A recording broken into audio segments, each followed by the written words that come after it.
कफन। झोपड़े के द्वार पर बाप और बेटा दोनों एक बुझे हुए अलाव के सामने चुपचाप बैठे हुए थे और अंदर बेटे की जवान बीवी बुधिया प्रसव वेदना में पछाड़ खा रही थी। रह रहकर उसके मुंह से ऐसी दिल हिला देने वाली आवाज निकलती थी कि दोनों कलेजा थाम लेते थे। जाड़ों की रात थी, प्रकृति सन्नाटे में डूबी हुई, सारा गांव अंधकार में लय हो गया था। धीसू ने कहा, मालूम होता है बचेगी नहीं, सारा दिन दौड़ते हो गया, जो देखा तो आ। माधव चिढ़कर बोला, मरना ही तो है तो जल्दी मर क्यों नहीं जाती, देखकर क्या करूं, तू बड़ा बेदर्द है बे। साल भर जिसके साथ सुख चैन से रहा उसी के साथ इतनी बेवफाई। तो मुझसे तो उसका तरपना और हाथ पांव पटकना नहीं देखा जाता। चमारों का कुनबा था और सारे गांव में बदनाम। धीसू एक दिन काम करता तो 3 दिन आराम करता। माधव इतना कामचोर था कि आधा घंटा काम करता तो घंटे भर चिल्लम पीता। इसलिए उन्हें कहीं मजदूरी नहीं मिलती थी। घर में मुट्ठी भर भी अनाज मौजूद हो तो उनके लिए काम करने की कसम थी। जब 2-4 फाके हो जाते तो धीसू पेड़ पर चढ़कर लकड़ियां तोड़ लाता और माधव बाजार से बेच लाता, और जब तक वह पैसे रहते दोनों इधर उधर मारे मारे फिरते।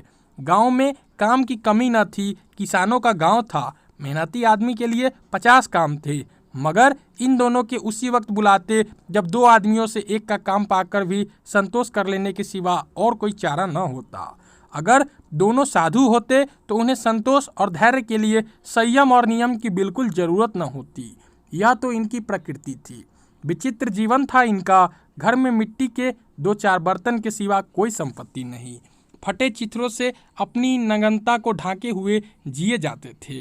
संसार की चिंताओं से मुक्त, कर्ज से लदे हुए, गालियां भी खाते, मार भी खाते, मगर कोई गम नहीं। दिन इतने कि वसूली की बिल्कुल आशा न रहने पर भी लोग इन्हें कुछ न कुछ कर्ज दे देते थे। मटर आलू की फसल में दूसरों के खेतों से मटर या आलू उखाड़ लाते और भून भान कर खा लेते, या 10-5 उखाड़ लाते और रात को चूसते। धीसू ने इसी आकाश वृत्ति से 60 साल की उम्र काट दी और माधव भी सपूत बेटे की तरह बाप ही के पद चिन्हों पर चल रहा था, बल्कि उसका नाम और भी उजागर कर रहा था। इस वक्त भी दोनों अलाव के सामने बैठकर आलू भून रहे थे, जो कि किसी खेत से खोद लाए थे। धीसू की स्त्री का तो बहुत दिन हुए देहांत हो गया था। माधव का ब्याह पिछले साल हुआ था। जब से यह औरत आई थी उसने इस खानदान में व्यवस्था की नींव डाली थी और इन दोनों बेगैरतों को दोजक भरती रहती थी। जब से वह आई यह दोनों और भी आलसी और आराम मतलब हो गए थे, बल्कि कुछ अकरने भी लगे थे। कोई कार्य करने को बुलाता तो निर्वाज्य भाव से दुगनी मजदूरी मांगते। वही औरत आज प्रसव वेदना से मर रही थी और यह दोनों इसी इंतजार में थे कि वह मर जाए तो आराम से सोएं। धीसू ने आलू निकालकर छीलते हुए कहा, जाकर देख तो क्या दशा है उसकी, चुड़ैल का फिसाद होगा और क्या। यह तो ओझा भी 1 रुपया मांगता है। माधव को भय था कि वह कोठरी में गया तो धीसू आलूओं का बड़ा भाग साफ कर देगा। बोला, मुझे वहां जाते डर लगता है। डर किस बात का है, मैं तो यहाँ हूँ ही, तो तुम ही जाकर देखो ना। मेरी औरत जब मरी थी तो मैं 3 दिन तक उसके पास से हिला तक नहीं था, और फिर मुझसे लजाएगी कि नहीं। जिसका अभी मुंह नहीं देखा आज उसका उधरा हुआ बदन देखूं, उसे तन की सधु भी तो न होगी। मुझे देख लेगी तो खुलकर हाथ पांव भी न पटक सकेगी। मैं सोचता हूँ कोई बाल बच्चा हो गया तो क्या होगा। सोंठ, गुड़, तेल कुछ भी तो नहीं है घर में, सब कुछ आ जाएगा। भगवान दे तो जो लोग अभी तक 1 पैसा नहीं दे रहे हैं वे ही कल बुलाकर रुपए देंगे। मेरे 9 लड़के हुए, घर में कभी कुछ न था, मगर भगवान ने किसी न किसी तरह बेड़ा पार ही लगाया। जिस समाज में रात दिन मेहनत करने वालों की हालत उनकी हालत से कुछ बहुत अच्छी न थी और किसानों के मुकाबले वे लोग जो किसानों की दुर्बलता से लाभ उठाना जानते थे कहीं ज्यादा संपन्न थे, वहाँ इस तरह की मनोवृत्ति का पैदा हो जाना कोई अचरज की बात न थी। हम तो कहेंगे धीसू किसानों से कहीं ज़्यादा विचारवान था और किसानों के विचार शून्य समूह में शामिल होने के बदले बैठकबाजों की कुत्सी मंडली में जा मिला था। हाँ, उसमें यह शक्ति न थी कि बैठकबाजों के नियम और नीति का पालन करता। इसलिए जहां उसकी मंडली के और लोग के गांव के सरगना और मुखिया बने हुए थे, उस पर सारा गांव उंगली उठाता था। फिर भी उसे यह तस्कीन थी कि अगर वह फटे हाल है तो कम से कम उसे किसानों की सी जो तार मेहनत तो नहीं करनी पड़ती, और उसकी सरलता और निरीहता से दूसरे लोग बेजा फायदा तो नहीं उठाते। दोनों आलू निकाल निकाल कर जलते जलते खाने लगे। कल से कुछ नहीं खाया था, इतना सब्र न था कि ठंडा हो जाने दे। कई बार दोनों के जवानें जल गई। छिल जाने पर आलू का बाहरी हिस्सा जवान हलक और तालों का जला देता था, और उस अंगारे को मुंह में रखने से ज़्यादा खैरियत इसी में थी कि वह अंदर पहुंच जाए। वहां उसे ठंडा करने के लिए काफ़ी सामान थे, इसलिए दोनों जल्द जल्द निगल जाते। हालांकि इस कोशिश में उनकी आंखों से आंसू निकल आते। धीसू को उस वक्त ठाकुर की बारात याद आई जिसमें 20 साल पहले वह गया था। उस दावत में उसे जो तृप्ति मिली थी वह उसके जीवन में एक याद रखने लायक बात थी, और आज भी उसकी याद ताजी थी। बोला वह भोज नहीं भूलता। तब से फिर उस तरह का खाना और भरपेट नहीं मिला। लड़की वालों ने सबको भरपेट पूरियाँ खिलाई थी। सबको, छोटे बड़े सब ने पूरियाँ खाई, और असली घी की चटनी, रायता, 3 तरह के सूखे साग, एक रसेदार तरकारी, दही, चटनी, मिठाई। अब क्या बताऊं कि उस भोज में क्या स्वाद मिला। कोई रोक टोक नहीं थी, जो चीज़ चाहो मांगो, जितना चाहो खाओ। लोगों ने ऐसा खाया कि किसी ने पानी न पिया गया। मगर परोसने वाले है कि पत्तल में गरम गरम गोल गोल सुवासित कचौरियाँ डाल देते हैं। मना करते हैं कि नहीं चाहिए, पत्तल पर हाथ रोके हुए, मगर वह है कि दिए जाते हैं। और जब सब ने मुंह धो लिया तो पान इलायची भी मिली, मगर मुझे पान लेने की कहाँ सूध थी। खड़ा हुआ न जाता था। चटपट जाकर अपने कंबल पर लेट गया। ऐसा दिल दरियाव था कि वह ठाकुर माधव ने इन पदार्थों का मन ही मन मजा लेते हुए कहा, अब हमें कोई ऐसा भोज नहीं खिलाता। अब कोई क्या खिलाएगा। वह जमाना दूसरा था। अब तो सबको किफायत सुस्ती है। शादी ब्याह में मत खर्च करो, क्रियाक्रम में मत खर्च करो। पूछो गरीबों का माल बटोर बटोर कर कहाँ रखोगे। बटोरने में तो कमी नहीं है, हाँ खर्च में किफायत सुस्ती है। तुमने एक 20 पूरियाँ खाई होंगी, 20 से ज़्यादा खाई थी, मैं 50 खा जाता। 50 से कम मैंने न खाई होंगी। अच्छा पक्का था, तू तो मेरा आधा भी नहीं है। आलू खाकर दोनों ने पानी पिया और वहीं अलाव के सामने अपनी धोतियाँ ओढ़कर पाँव पेट में डाले सो रहे, जैसे 2 बड़े बड़े अजगर गेठुलिया मारे पड़े हों। और बुधिया अभी तक करा रही थी। सवेरे माधव ने कोठरी में जाकर देखा तो उसकी स्त्री ठंडी हो गई थी। उसके मुंह पर मक्खियाँ भिनक रही थी।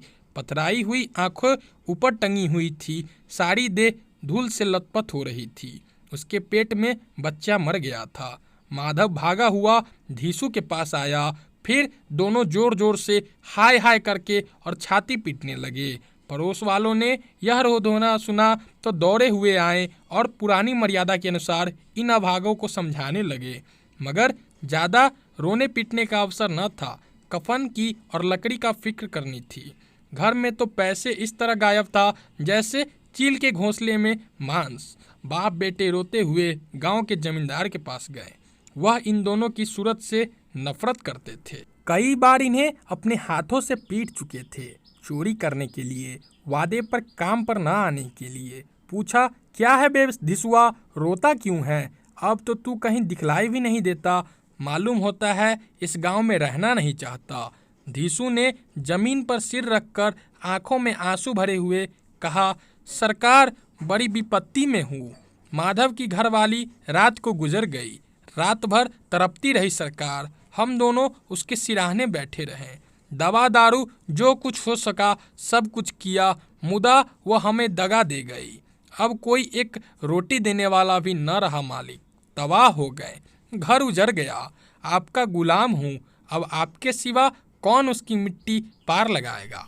हमारे हाथ में तो जो कुछ था वह सब तो दवा दारू में उठ गया। सरकार की ही दया होगी तो उसकी मिट्टी उठेगी। आपके सिवा किसके द्वार पर जाऊं?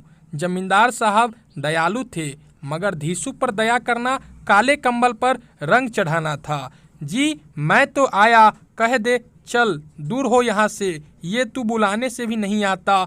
आज जब गरज पड़ी तो आकर खुशामद कर रहा है, हरामखोर कहीं का बदमाश। लेकिन यह क्रोध या दंड देने का अवसर न था। जी मैं कूटते हुए 2 रुपये निकाल कर फेंक दिए, मगर संतावना का एक शब्द भी मुंह से न निकला। उसकी तरफ ताका तक नहीं, जैसे सिर का बोझ उतारा हो। जब जमींदार साहब ने 2 रुपये दिए तो गांव के बनिए महाजनों को इनकार का साहस कैसे होता। धीसू जमींदार के नाम का ढिंढोरा भी पीटना खूब जानता था।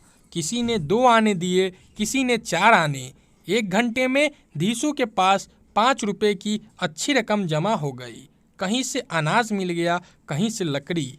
और दोपहर को धीसू और माधव बाजार से कफन लाने चले। इधर लोग बांस वास काटने लगे। गांव की नरम दिल स्त्रियां आकर लाश देखती थी और उसकी बेक्सी पर 2 बूंद आंसू गिराकर चली जाती थी। मैं पहुंचकर धीसू बोला, लकड़ी तो उसे जलाने भर की मिल गई है, क्यों माधव? माधव बोला, हाँ लकड़ी तो बहुत है, अब कफन चाहिए। तो चलो कोई हल्का सा कफन ले ले। हाँ और क्या, लाश उठते उठते रात हो जाएगी। रात को कफन कौन देखता है? कैसा बुरा रिवाज है कि जिसे जीते जिन तन ढकने की चिथरा भी न मिले, उसे मरने पर नया कफन चाहिए। कफन लाश के साथ जल ही तो जाता है, और क्या रखा रहता है। यही 5 रुपये पहले मिलते तो कुछ दवा दारू कर लेते। दोनों एक दूसरे की मन की बात टार रहे थे। बाजार में इधर उधर घूमते रहते, कभी इस बाजार की दुकान पर, कभी उसकी दुकान पर। तरह तरह के कपड़े, रेशमी और सूती देखे, मगर कुछ जचा नहीं। यहाँ तक कि शाम हो गई। तब दोनों ने जाने किस दैवी प्रेरणा से एक मधुशाला के सामने पहुंचा और जैसे किसी पूर्व निश्चित व्यवस्था से अंदर चले गए। वहां जरा देर तक दोनों असमंजस से खड़े थे। फिर धीसू ने गद्दी के सामने जाकर कहा, साहू जी एक बोतल हमें भी देना। उसके बाद कुछ चिखना आया, तली हुई मछली आई और दोनों बरामदे में बैठकर शांतिपूर्वक पीने लगे। कई कुज्जिया ताबड़तोड़ पीने के बाद दोनों सरूर में आ गए। धीसू बोला, कफन लगाने से क्या मिलता, आखिर जल ही तो जाता, कुछ बहू के साथ तो न जाता। माधव आसमान की तरफ देखकर बोला, मानो देवताओं को अपनी निष्पापता का साक्षी बना रहा हो। दुनिया का दस्तूर है, नहीं लोग बामनों को हजारों रुपए क्यों दे देते हैं, कौन देखता है परलोक में मिलता है या नहीं। बड़े आदमियों के पास धन है, फूके, हमारे पास फूकने को क्या है। लेकिन लोगों को जवाब क्या दोगे? लोग पूछेंगे नहीं कफन कहाँ है। धीसू हंसा, अबे कह देंगे कि रुपए कमर से खिसक गए, बहुत ढूंढा मिले नहीं। लोगों को विश्वास न आएगा, लेकिन फिर वही रुपए देंगे। माधव भी हंसा। इस अनपेक्षित सौभाग्य पर बोला, बड़ी अच्छी थी बेचारी, मरी तो खूब खिला पिलाकर, आधी बोतल से ज्यादा उड़ गई। धीसू ने 2 सेर पुड़िया मंगाई, चटनी, अचार, कलेजिया। शराब खाने के सामने ही दुकान थी। माधव लपक लपक कर 2 पत्तलों में सारे सामान ले आया। पूरा 1.5 रुपया खर्च हो गया, सिर्फ थोड़े से पैसे बच रहे। दोनों इस वक्त इस शान में बैठे पूरियाँ खा रहे थे जैसे जंगल में कोई शेर अपना शिकार उड़ा रहा हो। न जवाबदेही का खौफ था, न बदनामी का फिक्र। इन सब भावनाओं को उन्होंने बहुत पहले ही जीत लिया था। धीसू दार्शनिक भाव से बोला, हमारी आत्मा प्रसन्न हो रही है तो क्या उसे पुण्य न होगा? माधव ने श्रद्धा से सिर झुकाकर तस्दीक की, जरूर से जरूर होगा। भगवान तुम अंतर्यामी हो, उसे वैकुंठ ले जाना। हम दोनों हृदय से आशीर्वाद दे रहे हैं। आज जो भोजन मिला वह कभी उम्र भर न मिला था। एक क्षण के बाद माधव के मन में एक शंका जागी। बोला, क्यों दादा, हम लोग भी एक न एक दिन वहां जाएंगे ही। धीसू ने इस भोले भाले सवाल का कुछ उत्तर न दिया। वह परलोक की बातें सोचकर इस आनंद में बाधा न डालना चाहता था। जो वहां हम लोगों से पूछे कि तुमने हमें कफन क्यों नहीं दिया तो क्या कहोगे? कहेंगे तुम्हारा सिर। पूछेंगी तो जरूर, तू कैसे जानता है कि उसे कफन न मिलेगी? तुम मुझे ऐसा गधा समझता है? 60 साल क्या दुनिया में घास खोदता रहा हूँ, उसको कफन मिलेगा और बहुत अच्छा मिलेगा। माधव को विश्वास न आया। बोला, कौन देगा? रुपए तो तुमने चट कर दिए। वह तो मुझसे पूछेगी, उसकी मांग में तो सिंदूर मैंने डाला था। कौन देगा बताते क्यों नहीं? वही लोग देंगे जिन्होंने अब की दिया। हाँ, अब की रुपए हमारे साथ न आएंगे। ज्यों-ज्यों अंधेरा बढ़ता था और सितारों की चमक तेज होती थी, मधुशाला की रौनक भी बढ़ती जाती थी। कोई गाता था, कोई डींग मारता था, कोई अपने संगी के गले लिपटा जाता था, कोई अपने दोस्त के मुंह में कुल्हड़ लगाए देता था। वहाँ के वातावरण में सुरूर था, हवा में नशा। कितने तो यहाँ आकर एक चुल्लू में मस्त हो जाते थे। शराब से ज़्यादा यहाँ की हवाएं उन पर नशा करती थी। जीवन की बाधाएं यहाँ खींच लाती थी और कुछ देर के लिए यह भूल जाते थे कि वे जीते हैं या मरते, या न जीते हैं न मरते हैं। और यह दोनों बाप बेटे अभी भी मज़े ले लेकर चुस्कियाँ ले रहे थे। सबकी निगाहें इनकी ओर जमी हुई थी। दोनों कितनों भाग्य के बली हैं। पूरी बोतल बीच में है। भर पेट खाकर माधव ने बची हुई पुड़िया को पत्तल उठाकर एक भिखारी को दे दिया, जो खड़ा इनकी ओर भूखी आंखों से देख रहा था और देने के गौरव, आनंद और उल्लास का अपने जीवन में पहली बार अनुभव किया। धीसू ने कहा, ले जा, खूब खा और आशीर्वाद दे। जिसकी कमाई है वह तो मर गई, मगर तेरा आशीर्वाद उसे जरूर पहुँचेगा। रोए रोए से आशीर्वाद दो, बड़ी गाड़ी कमाई के पैसे हैं। माधव ने फिर आसमान की तरफ देखकर कहा, वह बैकुंठ में जाएगी दादा, बैकुंठ की रानी बनेगी। धीसू खड़ा हो गया और जैसे उल्लास की लहरों से तैरता हुआ बोला, हाँ बेटा, बैकुंठ में जाएगी। किसी को सताया नहीं, किसी को दबाया नहीं।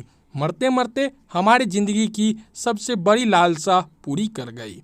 वह न बैकुंठ जाएगी तो क्या ये मोटे मोटे लोग जाएंगे, जो गरीब को दोनों हाथों से लूटते हैं और अपने पाप को धोने के लिए गंगा नहाते हैं और मंदिर में जल चढ़ाते हैं। श्रद्धालुता का यह रंग तुरंत ही बदल गया। अस्थिरता नशे की खासियत है। दुख और निराशा का दौरा हुआ। माधव बोला, मगर दादा, बेचारी ने जिंदगी में बड़ा दुख भोगा, कितना दुख झेलकर मरी।